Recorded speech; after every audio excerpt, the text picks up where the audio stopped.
Welcome to Mindful Ambition, the podcast where we explore what it means to lead with purpose and ambition without losing ourselves in the process. I am your host, Dr. Andrea Gleim, licensed psychologist, speaker, consultant, and founder of Mindfully Mine and Theraboss. Today's episode is a personal one. It touches a part of my life that has been both incredibly beautiful and deeply vulnerable. Today, I want to talk about my journey into motherhood in my mid-30s. The fears, the questions, the grief of old identities, the excitement of new ones, and what it's like to become a mother when you spend most of your time becoming everything else first.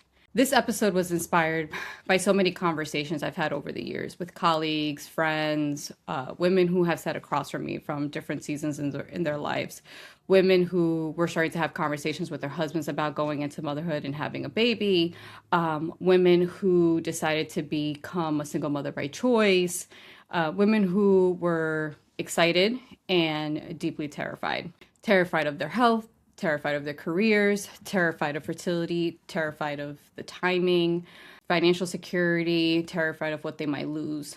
And a lot of questions came around like, will I even be able to get pregnant? Will I need fertility treatment? If I do, will it work? What will this do to my body? What will it do to my mind? What will it do to my marriage? What will it do to my career? What will it do to my identity? And another big question is, will I need to take an entire shift in my career and in my professional life to become a mom? And every time these conversations came up, I felt so close and connected to that because I've been there. And a big part of my journey into motherhood was having those conversations with my husband and not necessarily having everything planned out. And I am a planner. I have planned out everything in my life. For most of my life, I knew exactly who I was. I made a career about being in school, pursuing my goal of becoming a psychologist. I've been the ambitious one. I always followed a plan. I always knew what my next step was. I always had a goal in mind. My world revolved around becoming educated, established, successful, someone who I could be proud of and who my family could be proud of. And my 20s and early 30s were filled with classrooms, late nights, supervision hours, research, dissertation writing. And basically I was building, dreaming, and pushing. And there was always something I was working towards when it came to my career and my education and really where I knew I ultimately wanted to be and could be. You know, there was another paper to write or another requirement I had to finish, another version of myself that I needed to grow into, another goal that made me feel like, okay, now I'm getting closer to the overall picture. And honestly, I don't regret any of it. I spent a lot of time in that place. But although I love that woman that I have built, and I am very proud of her, and that chapter of my life needed to happen, there was a big part of my life that was always a little bit on pause, and it's not that I didn't want love in my life. It's that I had other things that I wanted to work towards, and I revolved my life towards those goals and towards that career path and the things that I really wanted, that I wasn't thinking about motherhood. And I really wasn't thinking about becoming a wife. And that wasn't the priority for me at the time. And then things started to shift. And, I met my husband and I graduated. He was very mindful of the fact he knew I was very transparent in the beginning about how important my career and my education was. And so although we started dating while I was earning my doctorate, he waited till the day after I graduated with my doctorate to propose because he knew that it was something that was very important to me and that I wanted that part of my life to be complete before pursuing or working towards something else. I wanted to be present as a wife in, dissertation research and writing and defending and getting through that process requires a lot of mental space. It requires a lot of time. It requires a lot of effort. And so for me to show up in that way, it did require me to put a little bit of a pause on other parts of my life. So that leads me into now I'm in my 30s and things are just they're going relatively quickly, right? So my husband proposes the day after I graduate. We move, we buy a house, we get married, and then shortly after, we not necessarily fully planned. We're starting to have conversations about parenthood, and we were very cognizant of my age and what that would mean in terms of pregnancy and what that would look like in terms of treatment. And as you know, as you may or may not know, once a woman reaches a certain age, automatically we are labeled like a geriatric pregnancy, and we are automatically considered high risk. And it's not necessarily that it doesn't mean that we are not capable of having a baby, or it's not that there might be something wrong, but because of our age, we are automatically labeled as a geriatric pregnancy. And so there was a lot of conversations that were being had, and it puts into the forefront of your mind of how vulnerable you're going to be in this moment when you have planned out everything in your life and you've been very successful at it, right? So for me, building a practice and having my career, having a lot of my identity revolving around that, and all the things that I accomplished along the way, for me, it was that I was 34 when I was pregnant, but because I was giving birth at 35, it automatically put me into that category of high risk pregnancy. And it was a challenging one because you're talking about a lot of things, and the difficulties that might come up getting pregnant or during your pregnancy. And it really highlights those fears. It really makes the fears or the thoughts that you were having very real in that moment. And I'm very grateful that I gave birth to a very healthy son, but it doesn't take away from the fears of what that was going to look like. And a lot of that is, my experience is that different seasons of my life, I was surrounded by different people. And there was like this invisible timeline that you start to tend to see, right? There were people in my 20s who were getting married, friends of mine that were getting married, having children. And I was, around that. And that was beautiful and that was great for them. But I knew that that's not what I wanted for me at that stage of my life. And then I'm in my 30s going through it. And then, there's like this subtle feeling of, am I late? Am I behind? Am I going to be able to do this? Do I have the same energy as when I was in my 20s? Not necessarily. And I'm also active. So hopefully that will still mean something. But, there is this part of you that starts to surrender to what your truth is, right? And there's a lot of things that when you start trying to become pregnant are not in your control. And there's things that are, right? But we become very fixated on these thoughts and on these fears. And sometimes that kind of gets in the way of really enjoying the process of becoming pregnant and being in that stage. So becoming a mother in my 30s, it didn't come out from a perfectly mapped plan like I did everything else in my life. I didn't schedule it into a 5-year plan. It happened. We had conversations. I had to shift and think about what that meant for my identity as an entrepreneur, as a psychologist, and really stepping into what motherhood was going to be like for me, and realizing that motherhood was very much it was going to be an experience, and there was going to be a lot of unknowns, and there was going to be a lot of things that, quite frankly, not every pregnancy is going to look the same. I had people around me that were pregnant at the same time. Our pregnancies and our births look very different, right? And, not the same age as me. They might have, they were around the same age as me, but not the same exact age. And yet our pregnancies looked very different. Our bodies responded to pregnancy very differently. And there was a lot of feeling in that moment, like, okay, my life is moving forward, whether I'm fully ready or not. This is happening.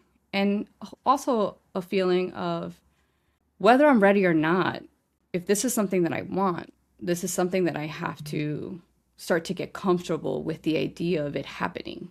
Because again, we we're entering this geriatric pregnancy phase and high risk. And so I knew all the implications and I knew the things that could possibly happen and the difficulties that could arise. So whether I was ready or not, that was coming. And I think that is a common thought and a common fear. And we can't necessarily panic because of that thought or that fear. It's a human reaction, but we have to really honor our bodies, understand our bodies, be in tune with ourselves, be realistic, have conversations with specialists if we need to. And if you really know that this is what you want to do, being honest, having honest and open conversations with your providers about your age and what that may look like, your hormone levels, your fertility, and be more aware and more knowledgeable at making an educated decision if you can, if you have the opportunity. I did not have the opportunity. But if you do have the opportunity, you know for sure that this is something that you want, then I definitely encourage people to have conversations with their providers. And if it's not something that's planned and you do become pregnant, still having those very honest and open conversations with your providers about your fears and your anxieties around pregnancy. And here's the thing, as a woman, our bodies are going to, when you're pregnant, there's a lot of hormonal changes that are occurring, and that is normal. That is a normal response. Obviously, that is happening. We're growing a life inside of us. But there's another part that we don't necessarily pay as much attention to, and we should, and it's the anxiety that comes with it, and how our anxiety can be heightened, our depression can be heightened, our things can be heightened because our hormones are all over the place when we become pregnant. So very things that we want to be mindful of, while we're pregnant, when we give birth, and it's a beautiful experience and still a very scary experience at times. Now, again, as someone who planned everything, and who prepares and who builds, has thought of everything, mapped out everything, getting comfortable with the unknowns can be really difficult and really challenging. And being comfortable with making decisions once things happen can be very intimidating and very scary, entering motherhood and being, an entrepreneur and having to plan what your maternity leave is going to look like, and understand that as much as you plan it, it might not come out exactly how you want it to. Even throughout my pregnancy, there was a lot of things that happened within my pregnancy that did not allow me to quite have the maternity leave the way that I expected it, or that I envisioned it, or the way that I planned it or mapped it out. And those are one of the struggles when you're an entrepreneur, and not everything is going to not everything is going to come out exactly the way that it is. And I think that that's just entrepreneurial uh, career in general. There's always things that come up, but especially when you are planning for your maternity leave and things are not quite happening the way that you wanted to, does become a little bit difficult to process, and to kind of sit with that emotion and really honor that this is your truth. There is no handbook that will prepare you for certain things that happen. There is no right way to handle things when you're pregnant and there's things happening. But the one thing I will say, and the biggest thing that I say to anyone, is if you have a partner while you're pregnant, it's definitely important to have conversations with them and to really be honest and vulnerable about where you are, where your mindset is, maybe needing that extra little bit of help along the way. And, some days you might need more help than others, right? And I am a relatively independent person, but you come to realize that once you enter motherhood, or even being pregnant and then into motherhood, you have to be able to ask for help, because there's a lot of things that come your way, and there's a lot of last minute fires that you need to put out. And being able to ask for help and being vulnerable and being in that moment, it's really, really, really, really important. So even under the excitement of it all, I know and understand that there can be fears. around pregnancy and motherhood, and what that means for your career and how that might shift. What preparations you might need to do beforehand to make sure that you have a good pregnancy. But one thing I want to say is don't overly plan it, because there's going to be things that are not going to happen exactly how you want them to. And that's okay. It really is okay for things to not happen exactly how you want them to. You know, your energy might not be the same. You might have a great first trimester, or have a terrible first trimester. I mean, personally speaking, I was exhausted my first trimester, exhausted. And then I had a burst of energy in my second trimester. And then towards the end, in my third trimester, I was fatigued all the time and waddling everywhere and in pain, because my son was relatively low. So, you know, there's a lot of things that your body is not going to respond in the same way that it did before. And it's going to take time after giving birth to really get your body back to responding the way that it used to. And I think that that was also a very big struggle for me personally. Is before pregnancy, I was an active person. I was doing Orange Theory, or I was going to the gym and lifting weights, or, I was always doing this like high intensive, HIIT training. And then I was pregnant and I couldn't do it. And, I ended up canceling my membership for Orange Theory. And I remember being like really bummed out, because I'm like, I can't do these things. My body is just not responding in this way. And I'm in pain. I was in pain from the very beginning. And as my baby grew, I was in more pain and more pain. And then giving birth, I had like this carpal tunnel, like my trigger finger, like my finger kept like locking on me. And that was rough and hard, because like my hands weren't functioning the same way that they were. I was just in pain everywhere. And after I gave birth, it took me a while to be able to get back to doing some of the things actively that I've been able to do in the past. And so it requires a lot of self-compassion and understanding that your body did something beautiful. And it's also a lot to understand that it's not going to respond the same way that you want it to, or that you're used to. So you have to be very patient and self-compassionate with yourself, so that you can get to the point where you can trust your body again to do the things that it needs to, or the things that you want it to. It will get there. It just needs time to heal. And the thing that people don't realize is, and I don't mean just us as the person undergoing it, but just like other people outside of you, is your body can look like you can be doing certain things and walking and looking like you are fully healed, and yet your body inside is not fully healed. It takes time. It takes time for your abdominal area to get back to where it needs to. It takes time for you to have the same strength. I remember doing things because I thought that I could, and then I realized like, ooh, that didn't feel that great. Or my body was just not responding the way that it used to in the past.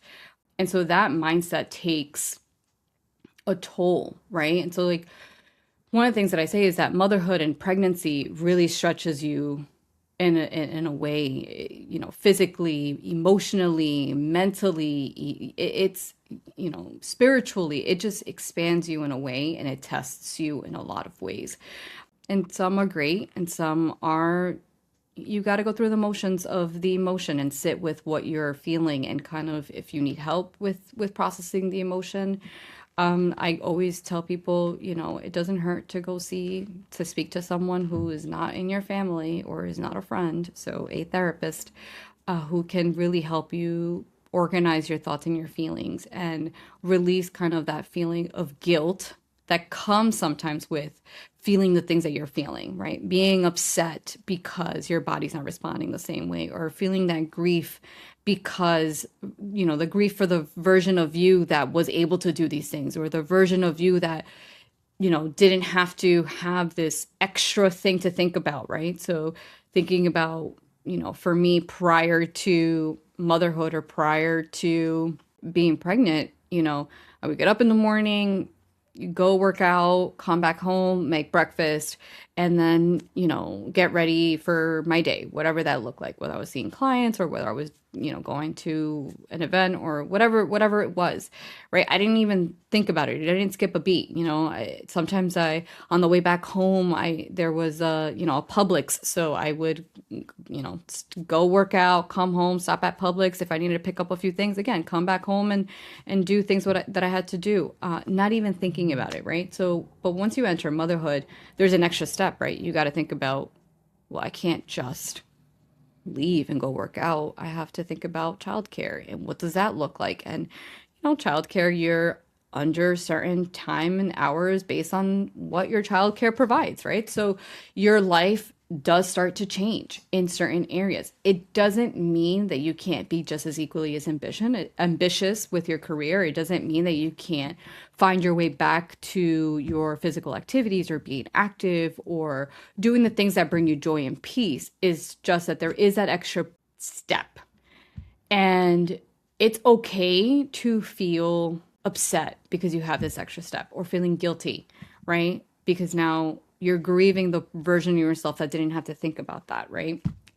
And I think that people don't see a lot of the behind the scene thoughts that happen in your mind or the things that are going that as a woman you're going through emotionally or mentally, because there's a lot. It goes a lot deeper than what we talk about. It goes a lot deeper than what other people can experience. And, I'll be honest with you. I've been around friends and family and who have had children who I saw their pregnancy, and some of them, went through fertility treatment, and I saw them through that, and, how hard that was for them, for some of them.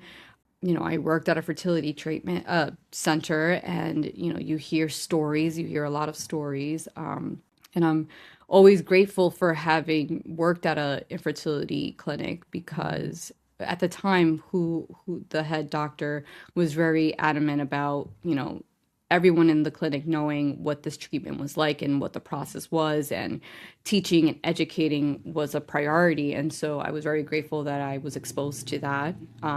From a just scientific standpoint and what that looked like, but then also experience it side by side with loved ones who were going through that. So now I'm seeing the emotional side of it. I'm seeing the mental fatigue from it, the injections, the hormones, the failed cycles, what that felt like, and this is again with a lot of women I have sat with, and no one, I don't think, prepares you for what that is like, to have this excitement going in for treatment and then having failed cycles. And there's so many things that go into motherhood and becoming a parent that we go through and our minds go through, and it takes a lot of strength and resilience to go through this process. And I don't think that people understand that enough, or, they can empathize maybe, but you really understand it when you go through it. That's where the sympathizing with a fellow, mother comes in, because you have gone through it, you understand it. And that's really the difference between empathy and sympathy. Sympathy is you have gone through it, so you understand it from a different perspective. Empathy is putting yourself in someone else's shoes, even not necessarily having gone through it, but maybe trying to understand to the best of your capacity what they might have gone through. But motherhood it's a beautiful thing. And it doesn't mean that you have to put your ambition behind, right? I, for example, feel that although maybe some things were changed, my perspective changed in certain things, I feel like I actually have refined my ambition. My priorities have shifted. I have become more rigid, around my boundaries, more firm with my boundaries. I have very little tolerance for misalignment. I am very focused on what it is that I'm looking for. There's a lot of clarity that I have around what I will tolerate or the life that I'm trying to build now that I have my son. And, you know, I am very, very protective of my peace. And if something in my life or someone in my life is not aligned with that or is disrupting my peace, guess what? I'm setting a boundary around that. Because I will tell you this, there's a saying that says, I will die for my children and I will die for my son. But I want to be able to live. I choose to live for my son. I choose to live happily. I choose to live aligned with what I'm looking for. I choose to live in peace. Those are the things that are going to allow me to show up for my son in ways that are much more than, the financial aspect or, those are, things that you need. But I know that my son needs a happy mom. I know that my son needs a calm mom because guess what?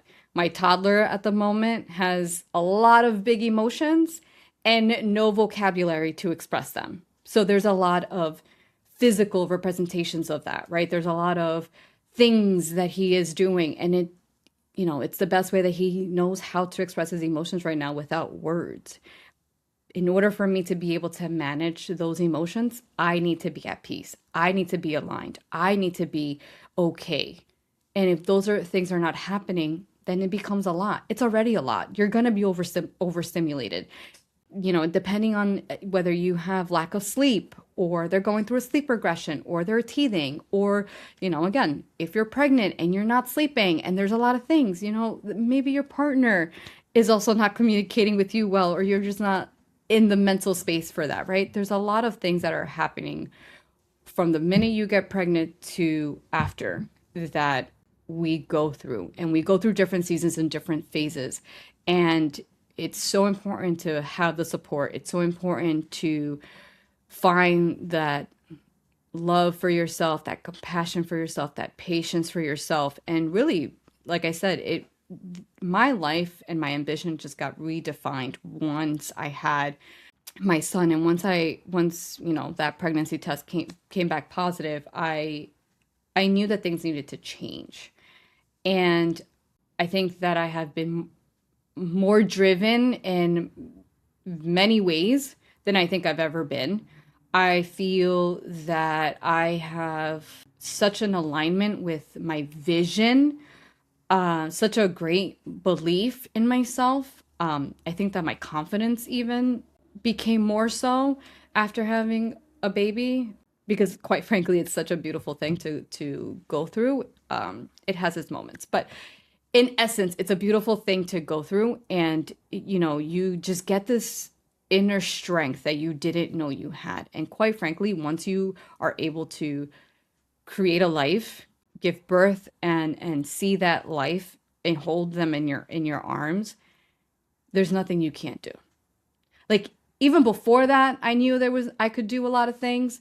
But after that experience, I knew that there was nothing I couldn't do. There's nothing I couldn't do, not even for myself, but there was nothing I couldn't do for him. And again, a lot of my philosophy and my belief is I have to be in a good place to be able to show up as a wife, as a mom. I need to make sure that I'm taking care of myself and that I am speaking kindly to myself because we do hard things and we do a lot of them.